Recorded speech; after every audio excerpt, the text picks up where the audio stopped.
안녕하세요. 파산관계의 홍익필 변호사입니다. 이번 시간에는 채무자회생 및 파산에 관한 법률을 한번 읽어보면서 공부하는 시간입니다. 지난번에 3조까지 했죠. 3조. 3조까지 했어요. 3조까지 했고 이번에 4조부터 하겠습니다. 3조. 지난주 이제 재판 관할에서 가장 중요한 거는 보통 재판적, 채무자의 주소지, 그 다음에 영업소 혹은 근무지, 그 다음에 이제 재산이 있는 곳. 그래서 이 재산이 있는 곳과 관련해서는 좀 앞으로 좀 할 수 있고, 좀 잘 연구를 해서 관할을 좀 창설할 수 있는 방법 생각해 볼 필요가 있고요. 그 다음에 파산 사건에 관해서 서울 고등법원, 그러니까 고등법원 소재지에서 할 수 있기 때문에 개인 파산도 마찬가지입니다. 특히 자영업자 같은 경우는 영업소가 있기 때문에 서울 고등법원에 할 수 있다는 점을 한번 좀 하고요. 근데 이제 근로자는 안 될 것 같아요. 근로자는 근무하는 사무소나 영업소는 여기 없거든요. 채무자의 주된 사업소라는 건 이건 이제 영업소를 말하는 겁니다. 영업점, 본점이나 법인 같은 경우에는 주된 사무소, 본점을 말하고 개인 같은 경우에도 이제 영업점을 말하는 것 같습니다. 이제 고등법원. 그 다음에 이제 강릉 같은 경우에 이제 특칙이 있다는 걸 해봤습니다. 자, 이번에 이제 손해나 지연을 피하기 위한 이송. 법원은 현저한 손해 또는 지연을 피하기 위하여 필요하다고 인정되는 때는 직권으로 회생사건, 파산사건 또는 개인회생사건을 다음 각 후에 어느 하나에 해당하는 법원을 이송할 수 있다. 채무자의 다른 영업소 또는 사무소나 채무자 재산의 소재지를 관할하는 회생법원. 채무자의 주소 또는 거소를 관할하는 회생법원. 3조 2항 또는 사망에 따른 회생법원. 3조 2항이 뭡니까?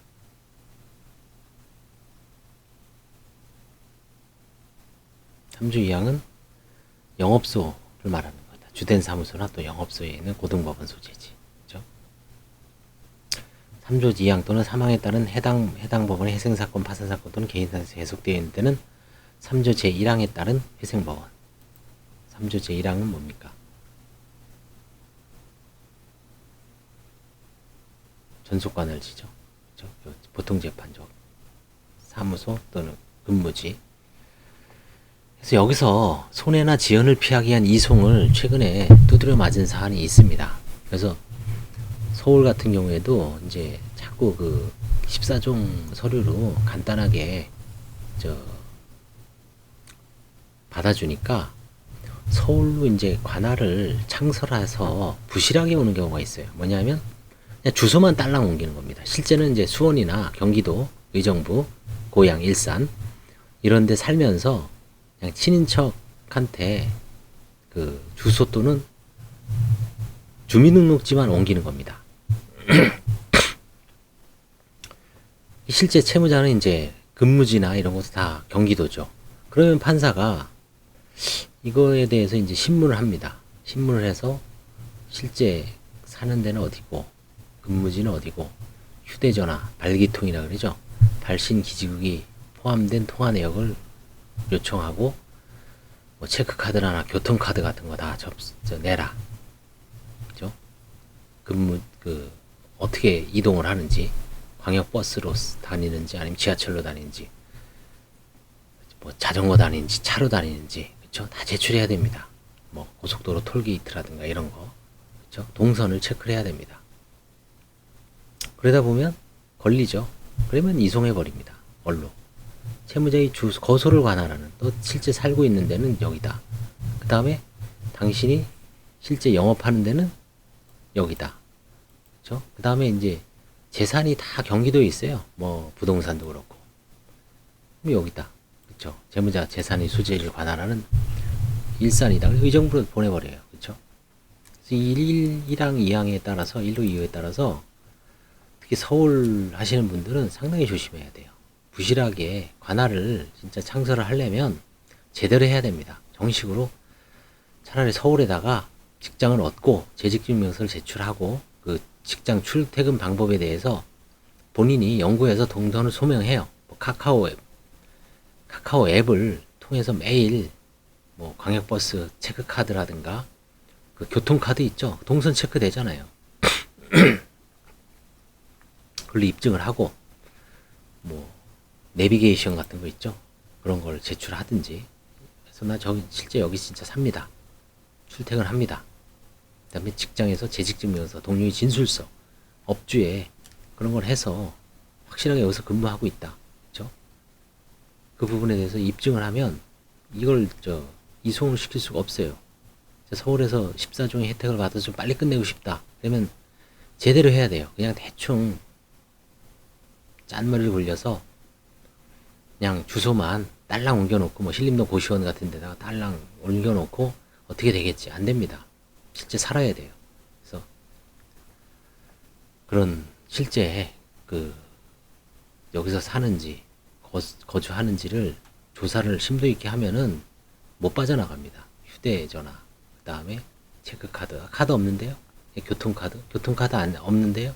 뭘 타고 다녀요? 걸어 다녀요 그냥? 응? 자전거 타고 다닙니까? 뭘 타고 다닐 거 아니에요, 그쵸? 말이 안 돼요, 이게. 버스 카드나 교통카드 제출해야 됩니다. 지하철 같은 거 딱 하면 나오죠? 어디서부터 어디까지, 그쵸? 그 다음에 무슨 뭐 편의점 같은 거, 그쵸? 그래서 이 손해나 이 지연을 피하기 위한 이송은 이 조문을 읽어보면 판사들이 이 친구가 이거 좀 뭔가 좀 문제가 있다 그러면 딸랑 이송해 버립니다. 그럼 다시 해야 돼요. 거기가 수원이다 그러면 다시 취하하고 다시 또 밟아야 돼요. 그죠? 그래서 사조는 실제 사례가 있기 때문에 서울로 신청하시는 분들 이제 경기도나 의정부, 수원, 뭐 인천이 좀 시간도 늦고 힘드니까 서울로 좀 그런 욕구가 많이 있고 뭐 변호사들도 솔직히 권하는 경우도 있을 수 있죠. 가급적이면 뭐 서울에서 빨리, 그죠? 수원은 또 다시 한번 제가 설명하겠지만 그 서류가 상당히 까다로웠습니다. 다시 한번 읽어보면 읽어볼수록 관제인 입장에서는 옛날에 저희들도 조사한 거예요. 사실 그 정도로. 지금도 뭐 그 정도 강도로 조사를 할 수도 있습니다. 그렇지만 자제하는 겁니다. 왜? 채무자의 갱생을 위해서. 그쵸? 이거를 뭐 10개월씩, 그쵸? 아주 조져버리면 파산면책, 그쵸? 상당히 힘들어지죠. 그쵸? 갱생에. 지금 국가적, 경제적 위급 상황이기 때문에 파산면책자를 과거에 뭐 아주 과거처럼 엄격하게 조사를 안 해도 기본적으로 어느 정도는 뭐 별로 없습니다. 짱박을 재산도. 그래서 사조 해당하지 않게 상당히 조심해야 됩니다. 5조 법원 간의 공조. 이건 뭐 일반적인 조항이죠. 이 법에 의한 절차에서 법원은 서로 법률상의 협조를 구할 수 있다. 그렇죠? 제6조 회생 절차 폐지 등에 따른 파산 선고. 이게 이제 변련 파산이라고 하는 겁니다. 파산 선고를 받지 아니한 채무자에 대하여 회생계획 인가가 있은 후 2편의 회생입니다. 개인회생이 아니에요. 항상 회생하고 개인회생은 구분해야 됩니다. 이 법에 의해서. 개인회생은 개인회생, 개인자를 붙입니다. 그렇지 않으면 전부 2편에 의한 회생입니다. 법인이나 일반 회생이라는 얘기죠. 유념을 하고 법조문을 잘 봐야 돼요. 1항 파산 선고를 받지 아니한 채무자에 대하여 회생계획 인가가 있은 후 회생 절차 폐지 또는 간이 회생 절차 폐지 결정이 확정된 경우 인가 후 폐지죠. 이걸 인가 후 폐지라 그래. 인가 후 폐지된 경우 법원은 그 채무자에게 파산인 원인이 있다는 사실이 있다고 인정된 때는 직권으로 파산을 선고해야 됩니다. 인가 후 폐지에서는 파산 원인이 있으면 도저히 가망성이 없다. 파산 절차를 청산하는 게 낫다. 채무가 변제가 불가능하다. 이때는 직권으로 파산을 선고하여야 한다. 어떤 얘기입니다. 의무적으로 필요적으로 선고를 해야 됩니다. 판사가. 인가 후 폐지에서 파산 원인이 있으면.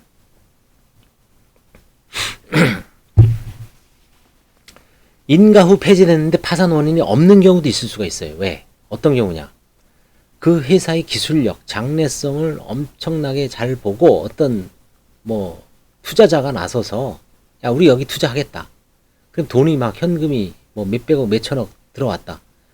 그러면 파산 아니죠. 그런 경우에는 그런 아주 진짜 뭐 그런 경우는 거의 없겠죠. 근데 이론적으로 그렇습니다. 뭐 이론적으로 있을 수는 있죠. 그런 경우는 제외하고는 대부분 인가 후 폐지면 직권으로 파산 선고됩니다. 그 결련 파산이라 그래요. 자, 그 다음에 2항. 파산 선고를 받지 아니한 채무자에 대하여 다음 각 후의 어느 하나에 해당하는 결정이 확정된 이후 법원은 그 채무자에게 파산의 원인이 되는 사실이 있다고 인정하는 때에는 채무자 또는 관리인의 신청에 의하여 직권으로 파산을 선고할 수 있다. 그렇죠?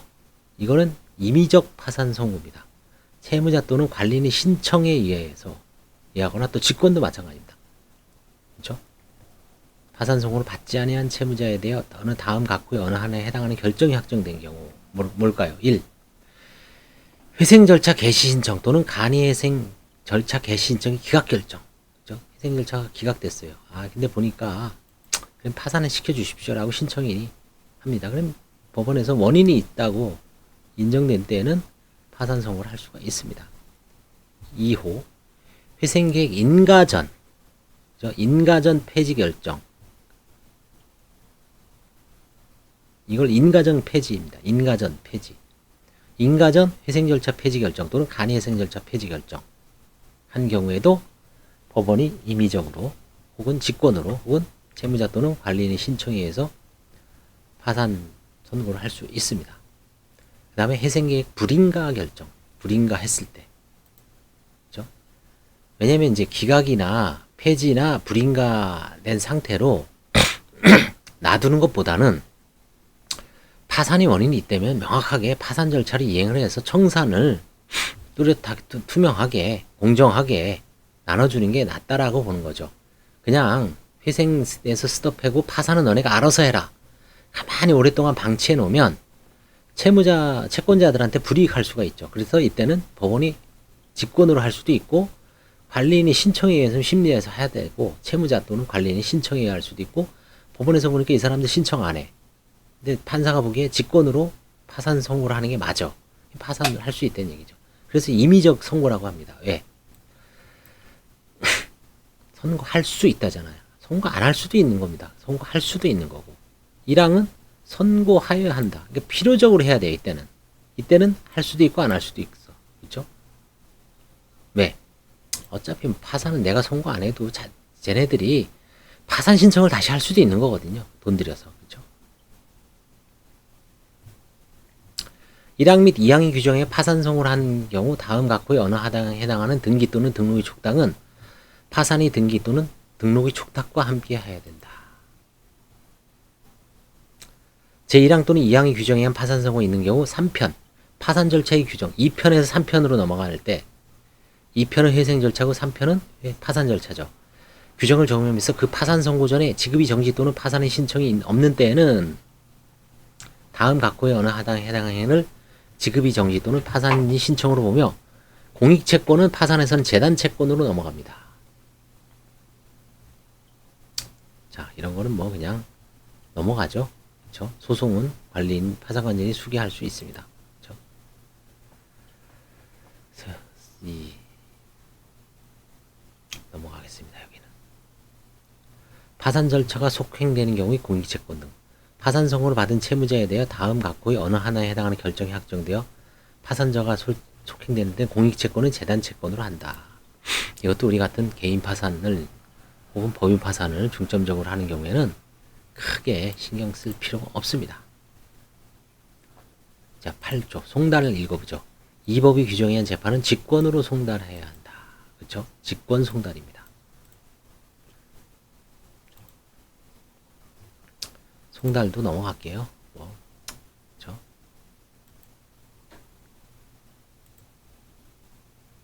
개인 파산에서는 송달은 딴 거 필요 없어요. 개인 파산에서는 채무자의 초본 찾기입니다. 결국은 초본을 찾아야 돼요. 법원의 명령에 의해서. 근데 초본을 찾으려면 그냥 채권자가 홍길동입니다 라는 걸로는 판사가 홍길동이 전국에 몇만 명인데, 그쵸? 알 수가 없어요. 최소한 홍길동과 관련된 내 채권과 관련된 뭔가 연결점이 있어야 돼요. 그 연결점이 뭐냐? 주소를 알거나 주소도 좀 힘들죠. 왜? 주소는 같을 수도 있고 그쵸? 주소로 그 홍길동이 이 홍길동인지 알 수가 없어요. 결국은 주민번호 혹은 휴대전화 그 다음에 예금계좌 그 다음에 사업용 무슨 자 등록번호 이 네 가지를 갖고 추정을 합니다. 지금 내가 옛날에 누구한테 돈을 껐는데 저 사람한테 돈을 보내준 게 있어. 시장 통해서 박 부장한테 힘들어서 일수사채를 썼어요. 근데 명함을 와서 보니까 박 부장 010-3457에 땡땡땡땡 이 전화번호가 있고 이름도 없어요. 그냥 박 부장이야. 그쵸? 그래서 채권자 목록에 박 부장이라고 써요. 그리고 그 휴대전화를 써. 이 사람 이름이 뭘까? 그래서 사실조회를 해요. 어디에? 옛날에는 저도 얼마 전에 알았지만 옛날엔 이동통신 3사 주식회사 KT, LG U+, SK텔레콤 이 세 개 회사만 했는데 지금은 알뜰폰, 뭐 선불폰, 그쵸? 이거를 하는 사업자가 있기 때문에 7개 회사에 합니다. 그건 제가 페이스북에 올려놨어요. 7개 회사. 얼마 전에 저도 그 신청 대리인이 이렇게 쓴 걸 보고 그대로 메모해서 관제인한테도 전파했고 페이스북에다도 올렸습니다. 뭐 있습니다. 회사. 뭐 KT, 텔랭크, 뭐 저거 또 4개 회사가 아마 알뜰폰이나 선불폰 사업자 같아요. 그래서 총 7군데 회사에 사실조회를 하더라고요. 그래서 휴대전화 통화 내역을 조회하거나 7개 회사에 그 다음에 계좌번호를 해당 은행, 하나은행 그렇죠? 하고 은행은 알아야죠. 최소한. 그 다음에 이 사람이 사업자가 있어요. 그러면 국세청에 하면 됩니다. 세무서에. 그 다음에 또 뭐가 있다 그랬죠? 요 3개. 그죠? 그러면 이제 주소를 송달 이름이 나와요. 근데 홍길동인 줄 알았는데 박 부장 보니까 뭐 홍석균으로 돼 있어요. 그 박 부장인데 홍석균. 그럼 이때 채권자가 진짜 홍석균이 맞는지 박 부장이 맞는지 그럼 다시 채권자를 홍석균으로 변경할 수 있죠. 근데 그 휴대전화는 대포폰일 수도 있죠. 그렇죠? 어려운 문제예요. 누가 과연 진정한 채권자냐? 그렇죠? 민사소송에서 당사자의 확정과 관련해서 뭐 의사설 어쩌고저쩌고 쭉 있죠. 인식설 뭐 일종의 당사자 확정이 문제입니다. 채권자. 이 소송은 아니지만 비송이지만 상대방을 확정을 해야 되죠. 박 부장인지 사실조에 온 홍씨인지 그거는 결국은 채무자가 선택할 수밖에 없어요. 그래서 이제 홍석균으로 해서 주소 보정을 해서 그 사람이 초본을 다시 발급받는 겁니다. 그 사람 주소를 뭐 강원도 영월군으로 돼 있는데 한번 보내봤어요. 그랬더니 안 살아 거기에 반송돼. 그러면 다시 판사한테 보정 명령을 받아서 보정을 했더니 서울시 종로구에 있어요. 그럼 종로구에 있는 홍석균 앞으로 뭐 주민등록번호가 730 어쩌고저쩌고 돼 보내. 근데 다시 또 안 받아. 그럼 다시 야간 송달을 해요. 특별 송달해. 그래서 도저히 안 받는다. 그러면 공시 송달을 합니다. 공고가름 신청을 해요. 그래서 개인 파산에서 송달은 결국은 주민등록 초본 찾기다. 근데 주민등록 초본을 찾기 위해서는 연결점을 4가지를 이용을 한다. 휴대전화 통화 내역, 이동통신 3사가 아니라 지금 7사입니다. 그 다음에 송금 계좌번호, 그 다음에 사업자 등록번호, 또 하나가 있었는데 까먹었네요. 지금 순간적으로 생각이 안 나는데 4가지였습니다. 그렇죠? 그런 연결점을 사용하는 겁니다. 그래서 사실조회를 하시고 3가지라고 생각하시면 돼요. 휴대전화, 사업자 등록번호, 예금계좌 이 정도. 공고. 여러분 들어가면 공고가 많을 거예요. 이 규정의 공고는 사실은 이제 관보는 안 하고요. 대법원 규칙이 정하는 방법은 뭐냐면 이제 대법원에 전자소송에 공고 사이트가 있습니다. 거기다 해요. 그래서 공고는 거의 모든 걸 공고합니다. 폐지도 공고하고요. 파산 폐지, 동시 폐지, 이시 폐지, 파산 종결, 그 다음에 면책 결정, 면책 불허가 결정은 공고를 하나요? 면책 불허가 결정? 불허가 결정 공고 안 하죠. 면책 기각 결정, 당사자한테 불이익한 거는 공고를 안 합니다. 그냥 송달을 해서 그때부터 이제 7일. 근데 뭐 파산 폐지, 면책 결정 이런 건 다 공고를 합니다. 그래서 공고한 날로부터 다음 날에 효력이 생깁니다. 그 다음 날부터 초일 빼고 그때부터 2라든가 이런 기산을 합니다. 14일, 그쵸? 2주. 2주 안에 채권자는 채무자의 면책 결정에 대해서 이의할 수가 있습니다. 그리고 항고하는 거죠. 즉시 항고하는 거죠. 그죠? 그래서 이 규정에 의해서 재판은 공고가 있는 때는 모든 관계는 재판의 고지가 있는 것으로 보는 겁니다. 그냥 전국 다 알았다고 의제하는 거죠. 본다가 의제죠. 송달에 가름하는 공고, 그죠? 송달에 가름하는 공고. 이걸 이제 공고 가름이라 그러죠. 공고 가름이라 그러죠. 거꾸로 가름 공고가 아니라 공고 가름. 이 법의 규정에 의해 송달을 하여야 하는 경우 송달해야 하는 장소를 알기 어렵거나 대법원 규칙이 정하는 사항일 때는 공고로서 송달을 가름할 수 있다. 공고 가름이라 합니다. 공고로서 송달을 가름할 수 있다. 공고 가름 신청, 그죠? 공고 가름 송달 신청.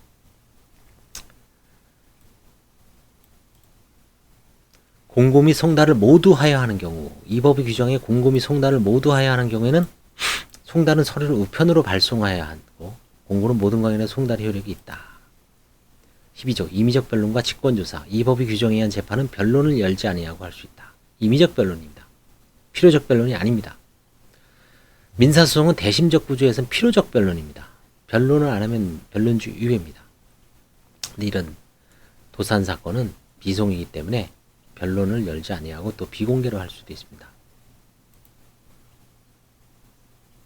자, 여기까지 하고요. 즉시항고부터는 이제 좀 어려운 점이 있어서 다음 시간에 한번 하는 걸로 할까요? 예, 이 총칙도. 그래서 제가 이제 개인 파산에서 말씀드리고 싶은 것은, 그렇죠?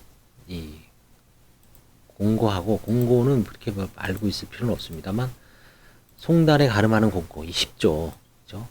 야간 송달도 해보고, 특별 송달도 해봤는데, 도저히 채권자를 찾을 방법이 없습니다. 채무자가. 그땐 대리인하고 잘 의논해서, 이제 자세하게 써야 돼요. 이 채권이 어떻게 발생했고, 어떻게 경위에 그동안 교섭을 했고, 모든 노력을 다 했는데, 이것도 해보고, 저것도 해보고 했는데, 도저히 채무자를 찾아낼 수 있는 방법이 없습니다.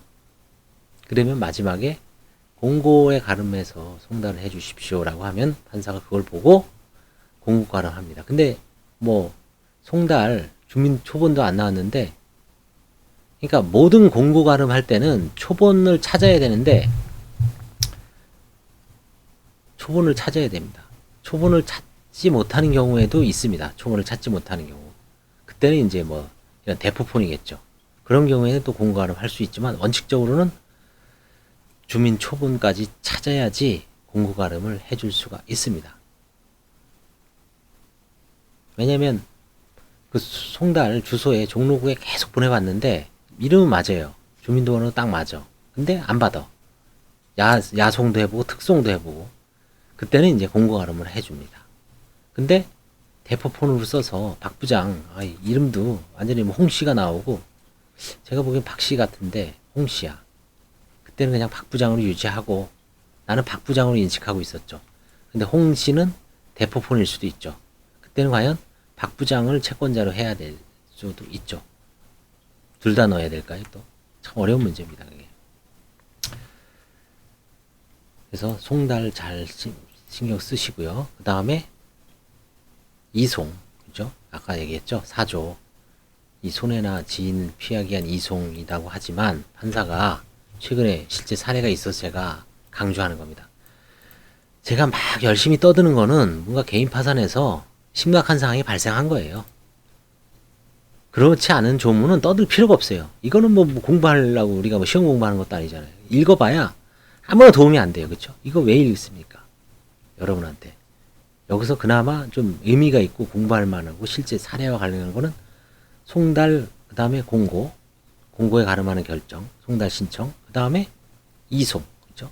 이송 실제 사례가 있었다 그랬죠. 그래서 이제 썸네일에도 사조, 손해나 사조, 이송과 그 다음에 공고 가름, 신청, 이런 부분에 대해서만 제가 달 거예요.